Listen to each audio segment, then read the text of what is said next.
বিসিকে হুঁশিয়ারি করে বলে দিচ্ছে, আপনারা যেই ভাষা বুঝেন আমরা সেই ভাষার কথা বলতে জানি। জুলাইয়ের প্রজন্ম হাসিনা দাঁড়াইছে, আপনার মতো সন্ত্রাসীদেরকে ঘোরার টাইম এই শিক্ষার্থীদের কাছে নাই। আসতে কেউ শিক্ষা গ্রহণ করে না। আমাদের বিসি স্যার পদার্থবিজ্ঞানের শিক্ষক, কিন্তু তিনি পদার্থ বুঝেন না। তিনি বিএনপির শিক্ষা সম্পাদক, কিন্তু ইতিহাস থেকে তিনি শিক্ষা গ্রহণ করেন নাই। আমরা তাকে আহ্বান জানাই, শিক্ষা গ্রহণ করুন। তা না হলে কিভাবে শিক্ষা গ্রহণ করতে হয় সেটা ছাত্র জনতা ভালো মতোই জানে। আমরা দেখতে পেয়েছি প্রক্টর মহোদয়, সহকারী প্রক্টরগণ যেভাবে শিক্ষার্থীদের উপর হামলা করেছে, এই হামলা ফ্যাসিবাদী প্রক্টর গোলাম রব্বানী, ফ্যাসিবাদী প্রক্টর মাসুদুর রহমানের সন্ত্রাসী হামলাকেও হার বাড়িয়েছে।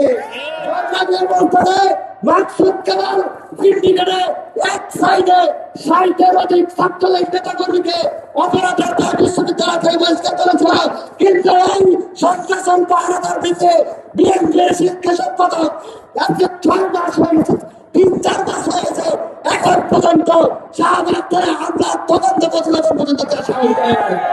আপনি মনে করে তদন্ত কমিটির নামে বাজেট করে শিক্ষার্থীদের টাকা লুটপাট করা ছেলেদের হাতে রাহা করে দেন নাই। সংগ্রামের সাথে বন্ধুগণ, আমরা আজকে এই প্রোগ্রাম থেকে ছাত্র দলের সন্ত্রাসীদেরকে হুঁশিয়ারি করে বলছি, আপনারা যেই ভাষা বোঝেন, বিসিকে হুঁশিয়ারি করে বলে দিচ্ছে, আপনারা যেই ভাষা বুঝেন আমরা সেই ভাষার কথা বলতে জানি। আমরা চুপ করে আছি বলে মনে করবেন না আমরা ভাষা ভুলে গেছি। জুলাইয়ের প্রজন্ম হাসিনা ধৈর্যের পরীক্ষা দিচ্ছে, জুলাইয়ের প্রজন্ম হাসিনা দাঁড়াইছে, আপনার মতো সন্ত্রাসীদেরকে ঘোরার টাইম এই শিক্ষার্থীদের কাছে নাই।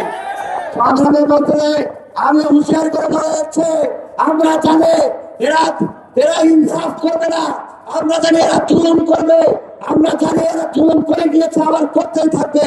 আমি এখান থেকে দীপ্তকণ্ঠে বলে যাচ্ছে, তারা হয়তো তদন্ত কমিটির পর তদন্ত কমিটি করবে, একের পর এক কমিটি করবে, কিন্তু বিচার করবে না। কিন্তু আমি এখান থেকে বলে যাচ্ছে, আমার ভাই সাজুর গায়ে যারা হাত দিয়েছে প্রত্যেককে আমরা বিচারের মুখোমুখি করবো।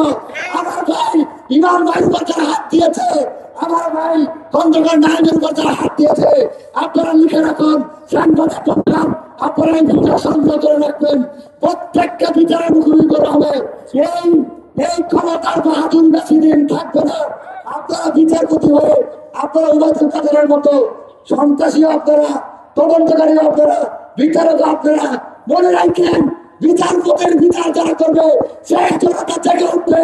এবং ওই মাকসুদ কামাল হয়তো পালিয়ে যাওয়ার সুযোগ পেয়েছে, এই সাবধানীরা হয়তো পালিয়ে যাওয়ার সুযোগ পেয়েছে, আপনারা কেউ পালানোর পক্ষের না, প্রত্যেকটা জনতার সম্পর্কে বিচার করবে।